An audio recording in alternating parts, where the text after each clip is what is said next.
الحمد لله رب العالمين والعاقبة للمتقين ولا عدوان إلا على الظالمين والصلاة والسلام على أشرف الأنبياء والمرسلين محمد وعلى آله الطيبين الطاهرين وعلى صحابته الغر المحجلين وعلى من تبعهم بإحسان إلى يوم الدين أما بعد.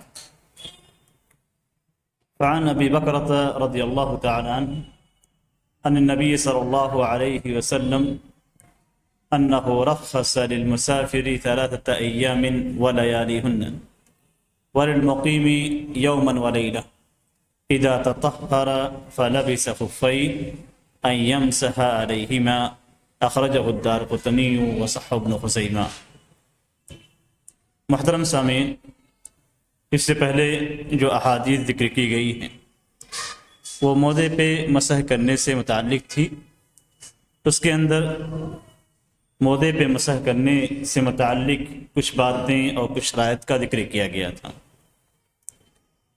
آج آپ کے سامنے جو حدیث ہے، اس حدیث کے اندر بھی پچھلی باتوں میں سے کچھ باتوں کا اعادہ ہے اور کچھ مسائل جو پیچھے ذکر کر دیے گئے تھے اس حدیث کے اندر بھی ان مسائل میں سے ایک حصہ موجود ہے. یہ حدیث ہے ہمارے سامنے حضرت ابو بکر رضی اللہ تعالیٰ عنہ کی. نبی اکرم صلی اللہ علیہ وسلم سے روایت کرتے ہیں کہ آپ صلی اللہ علیہ وسلم نے مسافر کے لیے 3 دن اور 3 راتیں اور مقیم کے لیے 1 دن اور 1 رات مسح کرنے کی اجازت دی ہے. اور مسح کب کیا جائے گا؟ اذا تطہر فلبس خفین، جب وہ وضو کر لے اور وضو کرنے کے بعد اپنے موزوں کو پہنے. حدیث کی جو راوی ہیں حضرت ابو بکر رضی اللہ تعالیٰ عنہ، یہ حضرت ابو بکر نفیع ابن الحارث الثقفی ہیں، طائف کے رہنے والے ہیں. ان کا واقعہ مشہور ہے سیرت کی کتابوں میں کہ طائف کا قلعہ، طائف کے قلعے سے وہ ایک اٹھنی کے ذریعے سے چڑھ کر فلان گئے اور نبی اکرم صلی اللہ علیہ وسلم کے پاس آئے. نبی اکرم صلی اللہ علیہ وسلم نے انہیں آزاد کیا اور یہ کہتے تھے کہ میں رسول اللہ صلی اللہ علیہ وسلم کا آزاد کردہ غلام ہوں. صحابہ کرام میں سے افاضل صحابہ کرام میں ان کا شمار ہوتا ہے اور ان کی کئی اولادیں ہیں جو کافی مشہور ہوئی. نبی اکرم صلی اللہ علیہ وسلم سے ان کی کئی احادیث مروی ہے اور ان کی اولاد نے ان سے کئی احادیث روایت کی ہے. عبادت میں ان کی مثال دی جاتی تھی اور ان کی وفات سن 49 یا 52 یا 51 میں ہوئی.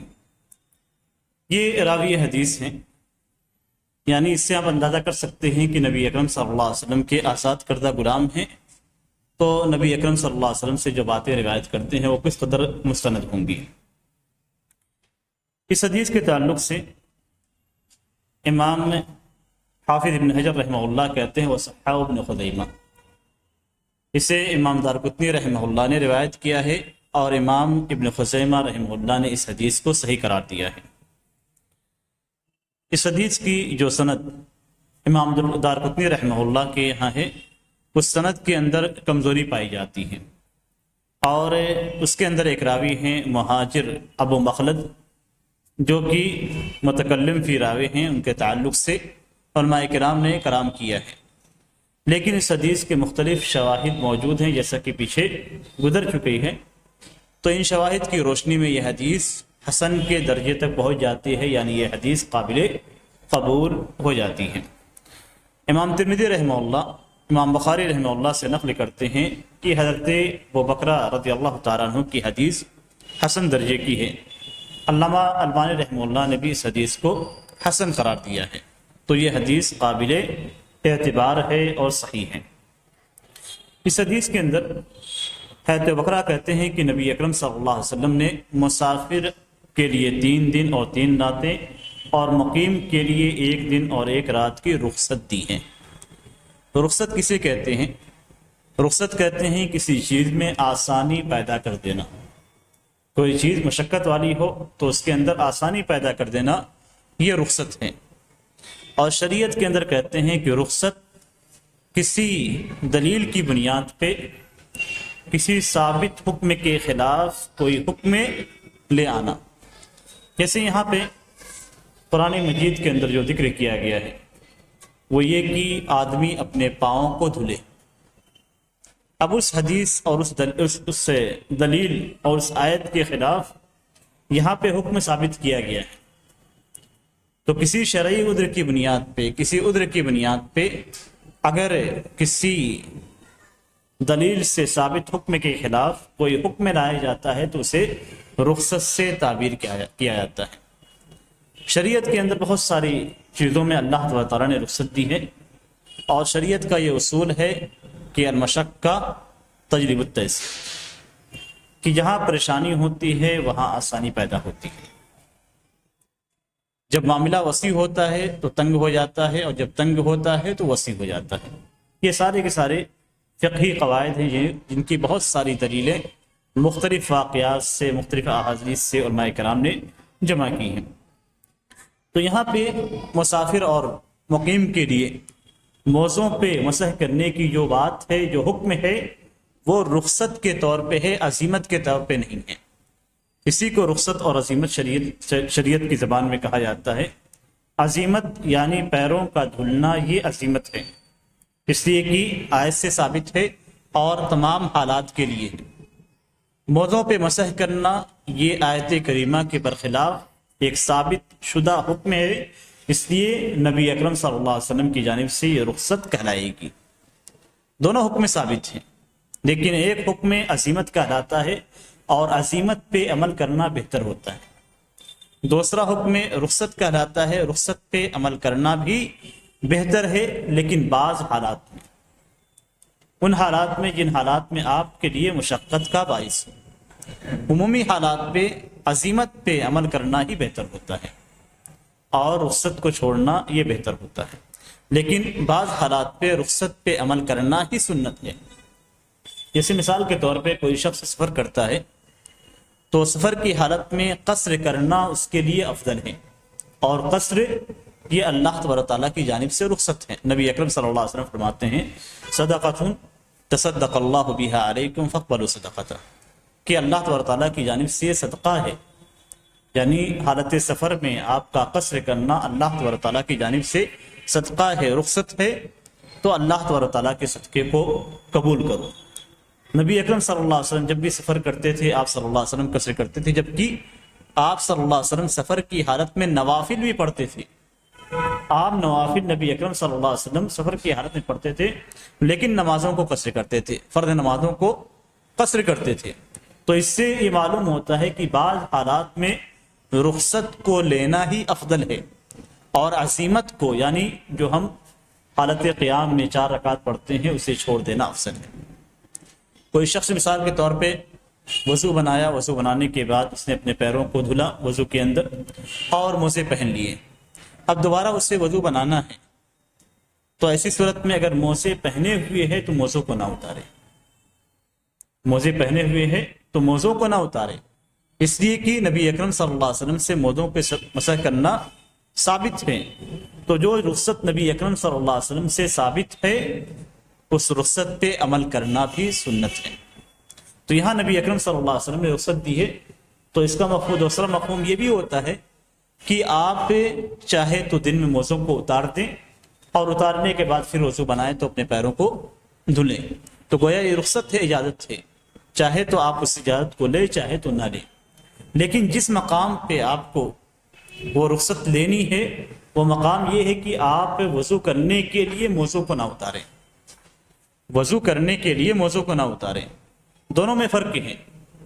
آپ نے وضو بنایا، موزے پہنے، اور موزے پہننے کے بعد آپ کو گرمی لگی، آپ نے موزے اتار دیے، یا موزے پہنے ہوئے کافی ٹائم ہو گیا اور آپ کو گندگی محسوس ہوئی تو آپ نے موزوں کو اتار دیا. تو یہ اتارنے کی رخصت آپ کے پاس موجود ہے، چاہیں تو آپ اتار کے پیروں کو دھلیں اور چاہیں تو اسے برقرار رکھیں اور اس پہ مسح کریں. لیکن جب آپ وضو کرنے کے لیے آ جائیں اور آپ کے پیروں میں موزے موجود ہیں تو بلا وجہ موزوں کو نہ اتاریں، اس لیے کہ اس صورت میں آپ جان بوجھ کر نبی اکرم صلی اللہ علیہ وسلم کی سنت اور آپ کی رخصت کو ترک کر رہے ہیں. تو جان بوجھ کر نبی کی سنت کو اور نبی کی رخصت کو ترک نہیں کیا جائے گا. تو یہاں پہ اسی چیز کی جانب اشارہ کرنا مقصود تھا. اس حدیث کے اندر ہے اذا تطہر، جب وضو بنا لے، یعنی مکمل طور سے وضو بنا لے. پیچھے گزر چکا ہے کہ اس وضو کے اندر اپنے پیروں کا دھلنا ضروری ہے. یعنی جس وقت آپ موزہ پہنے تو ضروری ہے کہ آپ اپنے پیروں کو وضو کی حالت میں دھلیں. آگے فلبس خفیہ، وضو کرنے کے بعد، مکمل وضو بنانے کے بعد اپنے دونوں موزوں کو پہلے تو پہننے کی صورت اور اس کی تفصیل پیچھے گزر چکی ہے. تو اس صورت میں نبی اکرم صلی اللہ علیہ وسلم نے 3 دن اور 3 رات مسافر کے لیے اور 1 دن اور 1 رات مقیم کے لیے آپ صلی اللہ علیہ وسلم نے اجازت دی ہے. اس کے بعد ایک دوسری حدیث ہے جسے علامہ ابن حجر رحمہ اللہ نے ذکر کیا ہے. عن ابی بن عمارہ رضی اللہ تعالی عنہ انہ قال یا رسول اللہ امسح علی الخفین قال نعم قال یوما قال نعم قال ویومین قال نعم قال وثلاثة قال نعم وما شئت اخرجہ ابو داود وقال لیس بالقبیح. اس حدیث کے اندر جو بات ذکر کی گئی ہے اور جو چیز اس حدیث سے سمجھ میں آتی ہے وہ یہ کہ موضوع پہ بلا مدت، بلا تعین، کسی مدت کی تعین کیے بغیر آپ مسح کر سکتے ہیں، جیسا کہ اس حدیث سے ظاہر ہوتا ہے. یہ حدیث حضرت ابی بن عمارہ رضی اللہ تعالیٰ عنہ کی ہے. وہ کہتے ہیں کہ اے اللہ کے رسول، کیا میں دونوں موضوع پہ مسح کروں؟ تو آپ نے کہا کہ ہاں. انہوں نے پوچھا کہ 1 دن؟ آپ نے کہا کہ ہاں. انہوں نے پوچھا کہ 2 دن؟ آپ نے کہا کہ ہاں. انہوں نے پوچھا کہ 3 دن؟ آپ نے کہا کہ ہاں، اور جتنا تم چاہو. اس حدیث کو امام ابو داؤد رحمہ اللہ نے ذکر کیا ہے اور ذکر کرنے کے بعد کہتے ہیں کہ یہ حدیث قوی نہیں ہے. یہ حدیث قوی نہیں ہے، یعنی یہ حدیث ضعیف ہے. یہ حدیث مزید کتابوں کے اندر پائی جاتی ہے، امام نسائی کے ہاں اور دوسرے مؤلفین کے ہاں، لیکن ان ساری جگہوں پہ اس بات کی طرف اشارہ کیا گیا ہے یا علماء کرام نے اس حدیث کے تعلق سے یہ اشارہ فرمایا ہے کہ یہ حدیث ضعیف ہے. اور علامہ ابن حجر رحمہ اللہ نے، جیسا کہ پیچھے بھی ذکر کیا گیا، بسا اوقات ضعیف احادیث کو صرف اس مقصد کے لیے ذکر کرتے ہیں تاکہ یہ معلوم ہو جائے کہ یہ حدیث ضعیف ہے، یہ حدیث ضعیف ہے. یہاں پہ چونکہ احکام کی دلیلوں کو ذکر کر رہے ہیں، احکام شرعیہ کی دلیلوں کو ذکر کرتے ہیں، اور احکام شرعیہ کی دلیلیں اگر آپ مختلف فقہی کتابوں کے اندر پڑھیں گے تو آپ کو یہ ملے گا کہ بہت ساری کتابوں کے اندر، جیسے مثال کے طور پہ احناف کی کتابوں میں مسئلہ ذکر کرنے کے بعد حدیثوں سے استدلال کیا جاتا ہے. تو کوئی یہ کہہ سکتا ہے کہ ہمارے پاس دلیل ہے، ہمارے پاس حدیث سے یہ دلیل ہے کہ مسح کی مدت کی کوئی تعین نہیں ہے. جیسا کہ آپ 3 دن اور 3 رات مسافر کے لیے کہتے ہیں، 1 دن 1 رات مقیم کے لیے کہتے ہیں، تو حدیث ایک دوسری حدیث ہے جس میں اس کی کوئی تعین موجود نہیں ہے. تو اب کس طریقے سے آپ شش و پنج میں پڑ جائیں گے کہ میں نے جو حدیث پڑھی تھی اس کے اندر 3 دن اور 3 رات مسافر کے لیے اور مقیم کے لیے 1 دن اور 1 رات ہے، اور یہ حدیث ذکر کر رہے ہیں اس کے اندر کسی مدت کی تعین نہیں ہے. تو علامہ ابن حجر رحمہ اللہ بہت سارے مقامات پہ، آگے بھی آپ کو آئے بہت سارے مقامات پہ مختلف مذاہب کی ضعیف احادیث کو بھی ذکر کرتے ہیں تاکہ بیان کرتے ہیں کہ یہ حدیث حجت کے لائق نہیں ہے، یہ حدیث حجت کے لائق نہیں، جیسا کہ ہمارے سامنے یہ حدیث ہے. اس حدیث کو ذکر کرنے کے بعد بیان کر دیتے ہیں کہ یہ حدیث قوی نہیں ہے، ضعیف حدیث ہے. اب ضعیف حدیث اگر کہہ دیتے ہیں تو معاملہ یہ ختم ہو جاتا ہے کہ یہ صحیح حدیث کے مقابل میں ضعیف حدیث کسی بھی طور پہ قابل حجت نہیں ہوتی. خاص طور سے ضعیف حدیث اگر صحیح حدیث سے ٹکرا جاتی ہے تو کسی کے ہاں قابل حجت نہیں ہے. حتیٰ کہ احناف کے ہاں بھی، غیر احناف کے ہاں بھی، سارے مذاہب کے اندر، سارے مذاہب کے اصولوں میں یہ بات ہے کہ صحیح حدیث اگر ضعیف حدیث سے ٹکرا جاتی ہے تو ایسی صورت میں صحیح حدیث کو لیا جائے گا، ضعیف حدیث کو چھوڑ دیا جائے گا. تو یہاں پہ بیان کرنے کا مقصد ہی یہی ہے کہ اس حدیث کا جو درجہ ہے، اس کا جو حکم ہے، اس کو بیان کر دیا جائے اور اس حدیث کے تعلق سے جو باتیں ہیں وہ باتیں لوگوں کے سامنے آ جائیں. اس کے بعد مسح کا باب ختم ہو جاتا ہے، علامہ ابن حجر رحمہ اللہ ایک دوسرا باب ذکر کرتے ہیں، باب نواقض الوضو، وضو کو توڑنے والی چیزوں کا بیان، یعنی کن کن چیزوں سے وضو ٹوٹتا ہے۔ اس باب کے اندر ان مسائل کو، ان احادیث کو ذکر کریں گے جن سے، اور ان چیزوں کو بیان کریں گے جن سے وضو ٹوٹتا ہے۔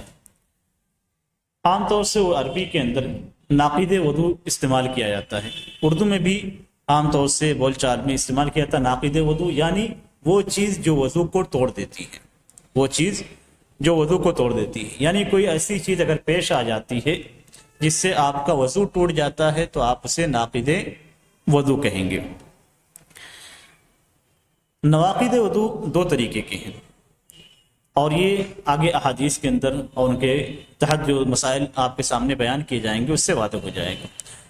کچھ اقسام ایسی ہیں جن پہ علماء کرام کا اجماع ہے، اس میں کسی بھی قسم کا کوئی اختلاف نہیں ہے، اور یہ وہ چیزیں ہیں جن پہ کتاب و سنت کی دلیلیں دلالت کرتی ہیں۔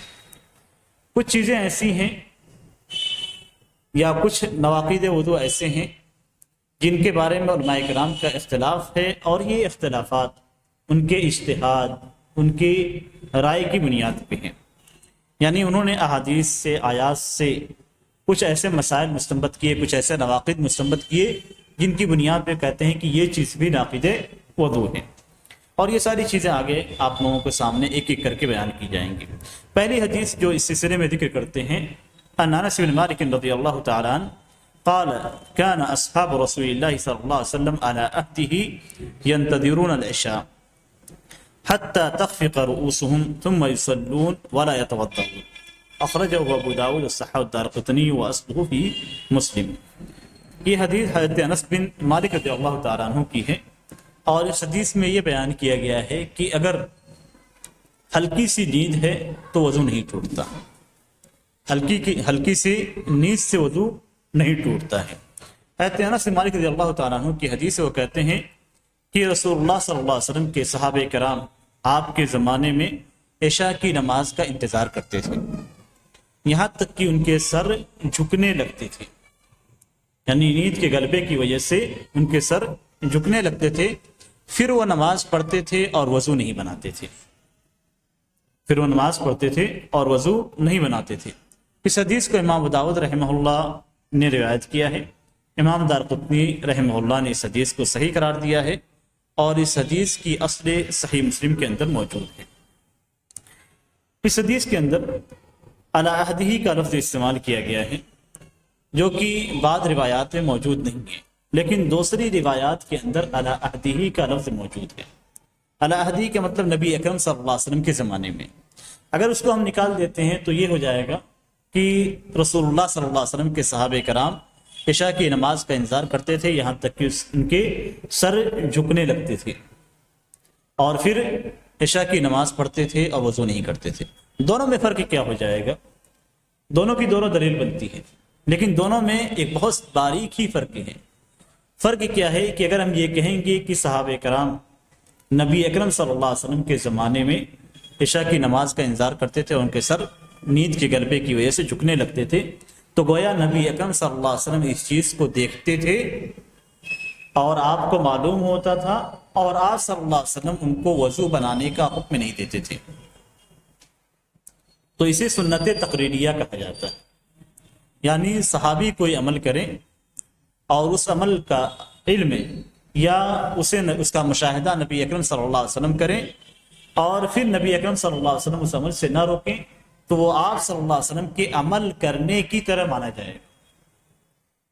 صحابی نے کوئی عمل کیا، نبی صلی اللہ علیہ وسلم اسے دیکھ رہے ہیں، یا آپ صلی اللہ علیہ وسلم کو علم ہوا، پھر آپ صلی اللہ علیہ وسلم نے منع نہیں کیا، تو یہ نبی اکرم صلی اللہ علیہ وسلم کے عمل کرنے کی طرح ہوگا۔ جس طریقے سے آپ کا عمل حجت ہے، اسی طریقے سے صحابی کا وہ عمل حجت قرار پائے گا، اور اسے سنت تقریریہ کہا جاتا ہے۔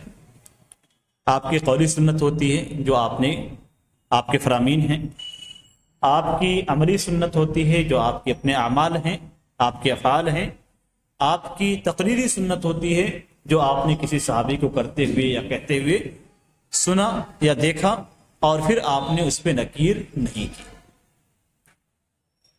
یہ چیز جو یہاں پہ بیان کی گئی ہے یہ سنت میں داخل ہو جائے گی۔ اور اگر ہم یہ کہتے ہیں کہ رسول اللہ صلی اللہ علیہ وسلم کے صحابہ کرام عشاء کی نماز کا انتظار کرتے تھے، ان کے سر جھکنے لگتے تھے، اس کا ذکر نہیں کرتے ہیں کہ نبی اکرم صلی اللہ علیہ وسلم کے زمانے میں تھا یا آپ صلی اللہ علیہ وسلم کے زمانے کے بعد تھا۔ اگر نبی کے زمانے کی طرح نسبت کر دی تو ایسی صورت میں حدیث کا حکم ہو جائے گا، لیکن اگر نبی کے زمانے کی طرف ہم نے نسبت نہیں کی تو ایسی صورت میں یہ صحابہ کرام کا اجماع ہو جائے گا، صحابہ کرام کا اجماع کہلائے گا۔ اور صحابہ کرام کا اجماع سب سے قوی اجماع مانا جاتا ہے، جس میں کسی کا بھی کوئی اختلاف نہیں ہے، اللہ کہ رافضہ اختلاف کرتے ہیں اور ان کے اختلاف کا کوئی اعتبار نہیں ہے۔ اس لیے کہ الفاظ یہاں پہ جو ذکر کیے گئے ہیں یہ الفاظ بالکل صریح ہے کہ صحابہ کرام انتظار کرتے تھے، صحابہ کرام انتظار کرتے تھے اور وضو نہیں بناتے تھے۔ اصل چیز یہاں پہ کہ وضو نہیں بناتے تھے۔ تو اگر ہم یہ کہتے ہیں کہ نبی اکرم صلی اللہ علیہ وسلم کے بعد، آپ صلی اللہ علیہ وسلم کی وفات کے بعد کا واقعہ ہے، تو ایسی صورت میں یہ صحابہ کرام کا اجماع کہلائے گا اور صحابہ کرام کا اجماع حجت ہے، اس میں کسی قسم کا کوئی شک نہیں ہے۔ لیکن نبی اکرم صلی اللہ علیہ وسلم کے زمانے کا جو ذکر ہے بعض کئی سندوں کے اندر ہے اور یہ درست ہے، اس پہ کوئی کلام نہیں ہے۔ مؤلف رحمہ اللہ کہتے ہیں کہ واسطہ فی مسلم، اور اس کی اصل صحیح مسلم کے اندر ہے۔ صحیح مسلم کے جو الفاظ ہیں وہ حضرت قتادہ کہتے ہیں کہ میں نے حضرت انس رضی اللہ تعالیٰ عنہ کو یہ کہتے ہوئے سنا کہ رسول اللہ صلی اللہ علیہ وسلم کے صحابہ کرام سو جاتے تھے، پھر نماز پڑھتے تھے اور وضو نہیں بناتے تھے، پھر سو جاتے تھے، اور سونے کی جو تفسیر ہے وہ اس حدیث کے اندر موجود ہے۔ اور اسی لیے امام ابن حجر رحمہ اللہ نے صحیح مسلم کے الفاظ کو ذکر نہیں کیا، جبکہ صحیح مسلم کے الفاظ سب سے زیادہ صحیح ہیں۔ یعنی مقام اگر کتابوں کو دیکھتے ہیں تو صحیح بخاری سب سے اعلیٰ ہے، اس کے بعد صحیح مسلم کا مقام ہے، اور اس کے بعد دوسری کتابوں کا مقام ہے۔ اور یہاں پہ امام ابو داؤد رحمہ اللہ کی سنن سے حدیث کو نقل کرتے ہیں اور بعد میں دارقطنی رحمہ اللہ کی تصحیح کو ذکر کرتے ہیں، گویا اس حدیث کو تقویت پہنچاتے ہیں، جبکہ صحیح مسلم کے اندر یہ روایت موجود ہے۔ لیکن دو چیزیں ہیں جو صحیح مسلم کی روایت اور اس روایت سے کے درمیان فرق کرتی ہیں۔ صحیح مسلم کی روایت میں نبی اکرم صلی اللہ علیہ وسلم کے زمانے کا ذکر نہیں ہے، اس حدیث کے اندر نبی اکرم صلی اللہ علیہ وسلم کے زمانے کا ذکر ہے۔ صحیح مسلم کی روایت کے اندر نوم کا لفظ ہے، نوم کا، ثم ینامون، پھر وہ سو جاتے تھے۔ سونے کا اطلاق بالکل سو جانے پہ بھی کر سکتے ہیں اور تھوڑا سونے پہ بھی کر سکتے ہیں، یعنی زیادہ سونے اور تھوڑا سونے پہ، دونوں پہ اطلاق ہوتا ہے۔ اسی لیے امام ابن حجر رحمہ اللہ نے اس مسلم کی روایت کو چھوڑ کر اس روایت کو جو سنن ابی داؤد کے اندر ہے اس کو ذکر کیا، اس لیے کہ اس کے اندر ہے کہ حتی تخفق رؤوسہم، یہاں تک کہ ان کے سر جھکنے لگتے تھے۔ تو جھکنے کی جو کیفیت ہے، یہ کیفیت یہ بتلاتی ہے کہ وہ گہری نیند میں نہیں آتے تھے، بلکہ بیٹھے رہتے تھے اور بیٹھے بیٹھے اونگنے کی وجہ سے ان کے سر جھکتے تھے، پھر وہ بیدار ہوتے، پھر جھکتے، تو یہ کیفیت ہوتی تھی۔ تو یہاں پہ اصل میں کیفیت بتلانا مقصود تھا تاکہ فرق کیا جائے۔ آگے احادیث اور آئیں گی کہ سونے کی وجہ سے وضو باطل ہو جاتا ہے، وضو ٹوٹ جاتا ہے۔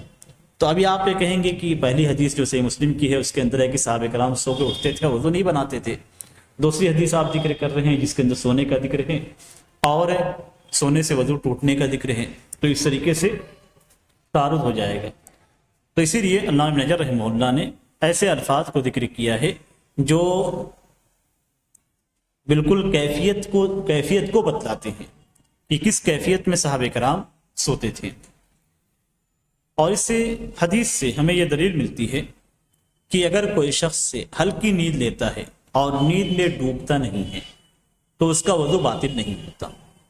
یعنی کوئی شخص اگر ہلکی نیند لیتا ہے اور نیند میں ڈوبتا نہیں ہے تو اس کا وضو باطل نہیں ہوتا۔ ہلکی نیند کیا ہوتی ہے؟ ہلکی نیند اونگنے میں جیسا آپ کا سر جھک جاتا ہے، تو یہ اس سے وضو باطل نہیں ہوتا ہے۔ لیکن کوئی شخص سے اگر گہری نیند لیتا ہے اور نیند میں ڈوب جاتا ہے اور ڈوبنے کی وجہ سے اس کا احساس ختم ہو جاتا ہے. آدمی جب نیند میں جاتا ہے تو اپنے آس پاس سے بالکل غافل ہو جاتا ہے. تو اگر اسے غفلت ہو جاتی ہے تو ایسی صورت میں اس کا وضو ٹوٹ جاتا ہے اور اس کا وضو برقرار نہیں ہوتا. تو گویا یہ حدیث دونوں چیزوں کی دلیل ہے. ایک یہ کہ ہلکی نیند سے وضو نہیں ٹوٹتا، اور دوسری یہ کہ ایسی گہری نیند، اور گہری نیند کا اعتبار آپ کس طریقے سے کریں گے کہ آپ بالکل آس پاس سے کچھ وقت کے لیے غائب ہو جائیں، آپ غفلت کا شکار ہو جائیں، یہ گہری نیند ہے. اب اس سلسلے میں علماء کرام نے فرق نہیں کیا ہے. اس حدیث کے اندر کوئی فرق نہیں ہے، اور اس حدیث کو دیکھنے سے یہ لگتا ہے کہ صحابہ کرام بیٹھ کر اونگتے تھے. لیکن علماء کرام نے کہا ہے کہ چاہے وہ بیٹھا رہے یا لیٹا رہے یا ٹیک لگایا رہے یا ٹیک نہ لگایا ہو، ہر صورت میں، ساری صورتوں میں اگر وہ مکمل طور سے غافل ہو جاتا ہے تو یہ اس کی گہری نیند ہے اور اس سے وضو ٹوٹ جاتا ہے. کوئی شخص اگر بیٹھا ہوا ہے، بعض افراد ہوتے ہیں جو بالکل آرام سے بیٹھے ہوں گے اور سو جائیں گے، گہری نیند سو جائیں گے، اور آپ کو احساس بھی نہیں ہوگا کہ یہ سو رہے ہیں. اور یہ عام طور سے طالب علم کلاس کے اندر کرتے ہیں. طالب علم کلاس کے اندر اس طرح کی حرکتیں بہت زیادہ کرتے ہیں. تو بسا اوقات آدمی بیٹھے بیٹھے بالکل ہی سو جاتا ہے، گہری نیند میں سو جاتا ہے، اور بیٹھا ہوا خراٹے بھی لیتا رہتا ہے، لیکن وہ اپنی جگہ پہ بیٹھا ہوا ہے، اور کبھی کبھی بغیر ٹیک لگائے ہوئے بیٹھا رہتا ہے.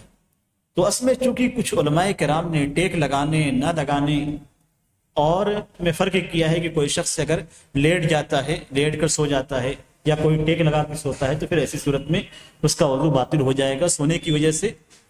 تو اسی وجہ سے اس حدیث سے علماء کرام نے، کچھ علماء کرام نے جو استدلال کیا ہے کہ کوئی شخص اگر سو جاتا ہے، لیٹ کر سوتا ہے یا بیٹھ کر سوتا ہے، یا اسی طریقے سے کسی چیز پہ ٹیک لگا کے سو جاتا ہے، یا بغیر ٹیک لگائے سو جاتا ہے، ان ساری چیزوں کا اعتبار نہیں کیا جائے گا. اعتبار کس چیز کا کریں گے کہ آپ ہلکی نیند میں ہیں یا گہری نیند میں ہیں. یعنی ہلکی نیند سے مراد یہ ہے کہ آپ آس پاس سے غافل نہیں ہوئے ہیں، آپ کو احساس ہے کہ میں بھی سویا نہیں ہوں.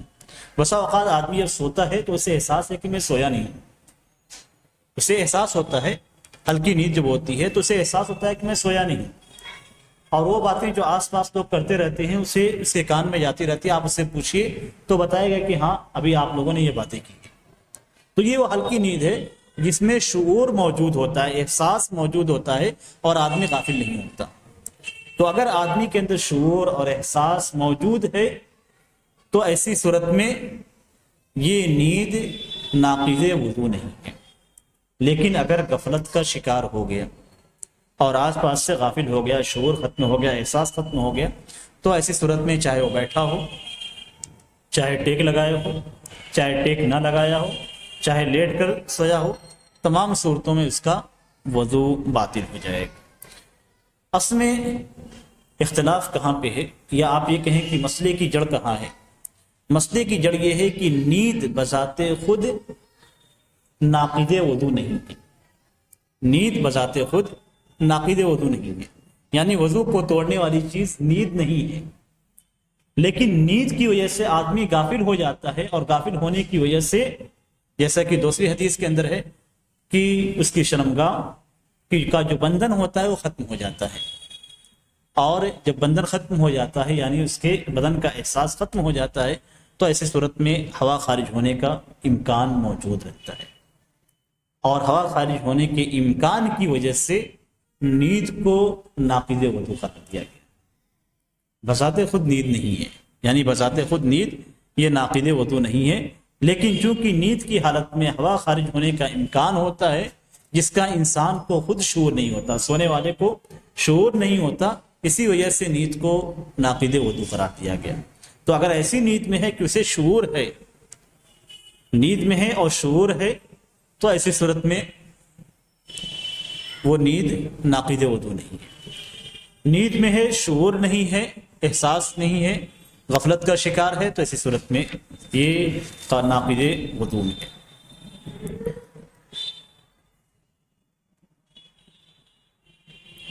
اب اس سلسلے میں جو دلیلیں ہیں، ساری دلیلوں کو اگر جمع کرتے ہیں تو جو بات ذکر کی گئی ہے یہی بات راجح نظر آتی ہے۔ نبی اکرم صلی اللہ علیہ وسلم کی کئی احادیث ہیں۔ حضرت صفوان بن عسال رضی اللہ تعالیٰ عنہ کی حدیث پیچھے گزر چکی ہے، اس کے اندر کہا گیا ہے کہ وَلَٰكِن مِّن غَائِطٍ وَبَوْلٍ وَنَوْمٍ، کہ نبی اکرم صلی اللہ علیہ وسلم نے ہمیں حکم دیا کہ ہم اپنے موضوع کو پیشاب، پیخانے اور نیز سے نہ اتاریں مسح کرنے کے لیے، لیکن جنابت سے اتارنا ہے۔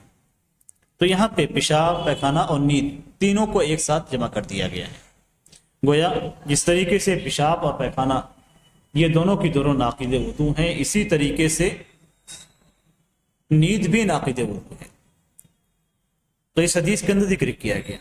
اب جو ہمارے ساتھ حدیث ہے اس کے اندر ہے کہ سر جھک جاتے تھے، نماز پڑھتے تھے عشاء کی، اور وضو نہیں کرتے تھے۔ تو یہ اصل میں فرق کرنے کی دلیل ہی ہے کہ گہرے نیند اور ہلکی نیند کے درمیان جو تفریق کی گئی ہے، ہمارے سامنے دو حدیثیں ہیں، ان دونوں حدیثوں کی روشنی میں دونوں کے درمیان فرق کیا گیا ہے۔ مسح کے تعلق سے جو حدیث وارد ہوئی ہے کہ اپنے موضوع کو پیشاب، پیخانے اور نیند سے نہ اتارے، تو وہاں پہ وہ نیند مراد ہے جو گہری ہوتی ہے، جس میں آدمی آس پاس سے غافل ہو جاتا ہے۔ اور اس حدیث کے اندر جو ذکر کیا گیا ہے، اس سے مراد وہ نیند ہے جس میں انسان آس پاس سے غافل نہیں ہوتا۔ اور اس کی سب سے بڑی دلیل یہ ہے کہ اگر نیند بذات خود ناقض وضو ہوتی، اگر نیند بذات خود ناقض وضو ہوتی، یعنی نیند آنے سے وضو ٹوٹ جاتا، تو نبی اکرم صلی اللہ علیہ وسلم صحابہ کرام کو کبھی اس حالت میں برقرار نہیں رکھتے۔ صحابہ کرام کو حکم دیتے کہ جائیں وضو کریں اور اس کے بعد دوبارہ آ کر نماز ادا کریں۔ لیکن نبی اکرم صلی اللہ علیہ وسلم حاضر ہوتے تھے۔ نبی اکرم صلی اللہ علیہ وسلم کو کئی احادیث میں یہ بات ذکر کی گئی ہے کہ نبی اکرم صلی اللہ علیہ وسلم جانتے تھے کہ صحابہ کرام انتظار کر رہے ہیں، اور بعض حدیثوں میں ذکر ہے کہ صحابہ کرام سو رہے ہیں۔ تو آپ صلی اللہ علیہ وسلم کو علم ہوتا تھا، آتے تھے، اس کے بعد صحابہ کرام کو نماز پڑھاتے تھے، اور کسی صحابی کو یہ حکم نہیں دیتے کہ جاؤ اور جا کر وضو بناؤ۔ تو یہ اس بات کی دلیل ہے کہ جو نیند، جس نیند کا تذکرہ مسح میں کیا گیا ہے، وہ نیند الگ ہے اور یہ نیند الگ ہے۔ وہاں پہ گہری نیند مراد ہے اور یہاں پہ ہلکی نیند مراد ہے۔ اور پھر نیند کا ٹوٹنا ایک ایسا، نیند کی وجہ سے وضو کا ٹوٹنا، اگر یہ چیز ہمارے جیسے ہم یہ کہتے ہیں کہ نیند کی وجہ سے وضو ٹوٹ جاتا ہے، اور ہم اگر فرق نہیں کرتے گہری نیند اور ہلکی نیند میں، تو صحابہ کرام اس مسئلے کو اچھی طریقے، ہم سے بہتر طریقے سے جانتے تھے۔ یعنی اگر ہم یہ کہتے ہیں کہ یہ حدیث نبی اکرم صلی اللہ علیہ وسلم کے زمانے کی نہیں ہے بلکہ آپ کے بعد کی ہے، تو صحابہ کرام ہم سے زیادہ اچھی طریقے سے اس مسئلے کو جانتے ہیں کہ نیند سے وضو ٹوٹتا ہے یا نہیں ٹوٹتا۔ لیکن اس کے باوجود کسی صحابی سے مروی نہیں ہے کہ وہ اس حالت میں وضو کا اہتمام کرتے تھے، جبکہ نبی اکرم صلی اللہ علیہ وسلم کی نمازوں کا سلام کا انتظار وہ کیا کرتے تھے۔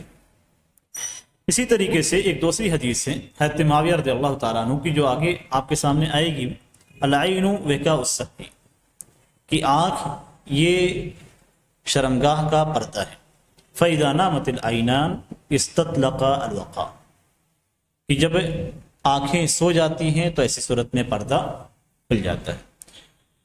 یہاں پہ جو چیز ذکر کرنی ہے، جو چیز یہاں پہ بتلائی گئی ہے، وہ یہ کہ آدمی جب تک جاگتا رہتا ہے اس وقت تک اس کی پچھلی شرمگاہ اس کے کنٹرول میں رہتی ہے، اور جب سو جاتا ہے تو ایسی صورت میں اس کا کنٹرول ختم ہو جاتا ہے، اور جب آدمی گہرے نیند میں جائے گا تو اسی وقت وہ اس کنٹرول کو کھو دیتا ہے۔ اگر ہلکی نیند ہے تو ایسی صورت میں اس کا کنٹرول باقی رہتا ہے۔ ہلکی نیند کا مطلب یہ کہ آدمی جس طریقے سے بیٹھا ہوا ہے، اونگ رہا ہے، اور اونگنا بھی نیند کا مقدمہ ہے، نیند سے پہلے اونگ ہے، تو اونگنا نیند کا ہی حصہ ہے۔ تو اگر اونگ رہا ہے تو اس کا مطلب یہ ہے کہ شرمگاہ اس کے اپنے کنٹرول میں ہے اور وہاں سے ہوا خارج ہونے کا امکان نہیں ہے۔ تیسری حدیث ہے ابن عباس رضی اللہ تعالیٰ عنہ کی قیام اللیل کے تعلق سے، اور اس کے اندر یہ بات ذکر کی گئی ہے۔ ابن عباس رضی اللہ تعالیٰ عنہ کہتے ہیں فَجَعَلْتُ إِذَا أَغْفَيْتُ يَأْخُذُ بِشَهْمَةِ أُذُنِهِ، نبی اکرم صلی اللہ علیہ وسلم کے ساتھ حضرت ابن عباس رضی اللہ تعالیٰ عنہ قیام اللیل ادا کرتے تھے. وہ کہتے ہیں کہ جب میں غافل ہوتا یا اونگتا تو نبی اکرم صلی اللہ علیہ وسلم میرے کان کی نچلے حصے کو اپنے انگلیوں سے دبا دیتے تھے. یعنی جب مجھے نیند آنے لگتی تھی تو نبی اکرم صلی اللہ علیہ وسلم کان کو، جسے ہم کہتے ہیں اینٹ دیتے تھے، تو اینٹتے نہیں تھے، کان کی جو جسے بالیاں پہنی جاتی اسے شہمہ سے تعبیر کیا جاتا ہے، یعنی نچلے حصے کو آپ صلی اللہ علیہ وسلم اپنے ہاتھوں سے دبا دیتے تھے تاکہ میں بیدار ہو جاؤں. تو اگر نیند ناقض وضو ہوتی تو نبی اکرم صلی اللہ علیہ وسلم کیسے ان کو اپنے ساتھ رکھتے؟ تو یہ سب تمام کی تمام اس بات کی دلیل ہے کہ ہلکی نیند جس کے اندر آدمی کا شعور اور احساس موجود ہو، اس صورت میں یہ نیند ناقض وضو نہیں ہے. لیکن وہ نیند جس میں آدمی غفلت کا شکار ہو جاتا ہے، گہری نیند ہے، تو وہ ہر صورت میں ناقض وضو ہے. کسی بھی صورت میں آپ لیٹے ہوں، بیٹھے ہوں، ٹیک لگائے ہوں، ٹیک نہ لگائے ہوں، ہر صورت میں وہ ناقض وضو ہے. اسی لیے بعض سلف سے مروی ہے کہ جب وہ سوتے تھے تو اپنے کسی غلام کو یا اپنے کسی اولاد کو اس بات کا حکم دیتے تھے کہ وہاں پہ بیٹھے رہیں. تو اگر ہوا خارج ہو جاتی تھی تو ایسی صورت میں وضو بناتے تھے، اور اگر ہوا خارج نہیں ہوتی تھی تو سونے کے بعد بیدار ہوتے تھے اور بیدار ہونے کے بعد نماز پڑھتے تھے. تو یہ اس بات کی بہت پختہ دلیل ہے کہ اصل میں نیند یہ ناقض وضو نہیں ہے. جو ہم سمجھتے ہیں کہ نیند سے وضو ٹوٹ جاتا ہے، نیند سے وضو نہیں ٹوٹتا، بلکہ ہوا خارج ہونے کی وجہ سے وضو ٹوٹ جاتا ہے. اور چونکہ عمومی طور سے جب آدمی سوتا ہے تو ایسی صورت میں دو چیزیں ہوتی ہیں. یا تو اس کا ہاتھ ادھر ادھر گھومتا رہتا ہے اور شرمگاہ سے ٹچ ہو جاتا ہے، جس کی وجہ سے آگے مسئلہ آئے گا کہ شرمگاہ کے چھونے سے بھی وضو ٹوٹ جاتا ہے. اور دوسری چیز یہ ہوتی ہے کہ اس کی بدن سے ہوا خارج ہوتی ہے اور جس کی وجہ سے وضو ٹوٹ جاتا ہے. ہمارے سامنے اگلی جو حدیث ہے وہ حضرت عائشہ رضی اللہ تعالیٰ عنہ کی حدیث ہے. ان عائشہ رضی اللہ تعالیٰ عنہ قالت جاءت فاطمة بنت ابی حبیش الى النبی صلی اللہ علیہ وسلم فقالت یا رسول اللہ انی امرأة استحاض فلا أطهر أفعده الصلاة قال لا إنما ذلك إرق وليس بحيض فإذا أقبلت حيضتك فدعي الصلاة وإذا أدبرت فاغسلي عنك الدم ثم صلي. متفق عليه وللبخاري ثم توضئي لكل صلاة وأشار مسلم إلى أنه حذفها عمدا. اس حدیث کے اندر حضرت عائشہ رضی اللہ تعالیٰ عنہ کہتی ہیں کہ حضرت فاطمہ بنت ابی حبیش نبی اکرم صلی اللہ علیہ وسلم کے پاس آئیں اور انہوں نے کہا کہ اے اللہ کے رسول، میں ایک ایسی عورت ہوں جنہیں بہت زیادہ استحاضہ آتا ہے، میں مستحاضہ عورت ہوں، میں پاک نہیں ہوتی، کیا میں نماز کو چھوڑ دوں؟ تو آپ صلی اللہ علیہ وسلم نے فرمایا کہ نہیں، یہ تو ایک رگ ہے اور یہ حیض نہیں ہے. جب حیض آئے تو نماز کو چھوڑ دو، اور جب حیض چلا جائے تو اپنے آپ سے خون کو دھلو اور پھر نماز پڑھو. یہ متفق علیہ روایت ہے. امام بخاری رحمہ اللہ کے ہاں اضافہ ہے ثم توضئی لکل صلاۃ، پھر ہر نماز کے لیے وضو بناؤ. اور امام مسلم رحمہ اللہ نے اس بات کی طرف اشارہ کیا ہے کہ انہوں نے اس جملے کو، آخری جملے کو جان بوجھ کر حذف کر دیا ہے، یعنی یہ جملہ ان تک پہنچا لیکن انہوں نے اس جملے کو اپنی کتاب کے اندر ذکر نہیں کیا. تو یہاں پہ جو الفاظ ہیں امام بخاری کے ہاں زائد ہیں اور امام مسلم رحمہ اللہ کے ہاں وہ الفاظ موجود نہیں ہیں. اور چونکہ ان الفاظ کو حذف کرنے کی ایک وجہ ہے، اور وہ یہ کہ ثم توضئی لکل صلاۃ، کیا یہ نبی اکرم صلی اللہ علیہ وسلم کے الفاظ ہیں یا راوی حضرت عروہ بن ہشام کے الفاظ ہیں؟ تو اس سلسلے میں چونکہ علماء کے درمیان اختلاف ہے، اور راجح یہ ہے کہ نبی اکرم صلی اللہ علیہ وسلم کا قول نہیں ہے، اس لیے کہ ہشام اس حدیث کو جب روایت کرتے ہیں تو اس کے آخر میں کہتے ہیں وقال ابی، اور میرے والد نے کہا ثم توضأ لکل صلاۃ حتی یجی ذلک الوقت، پھر ہر نماز کے لیے وہ وضو بنائے گی یہاں تک کہ وہ وقت آ جائے۔ تو اس سے معلوم ہوتا ہے کہ امام بخاری رحمہ اللہ نے جو الفاظ ذکر کیے، جو الفاظ حذف کیے ہیں، وہ نبی اکرم صلی اللہ علیہ وسلم کا قول نہیں ہے، بلکہ بعد کے راوی نے اس چیز کا اضافہ کر دیا ہے۔ اور اس سے ہمیں یہ بھی پتہ چلتا ہے کہ وہ اضافات جو احادیث کے اندر کیے جاتے ہیں، علماء کرام اسے اچھی طریقے سے صاف کر کے کاٹ چھانٹ کے الگ کر دیتے ہیں۔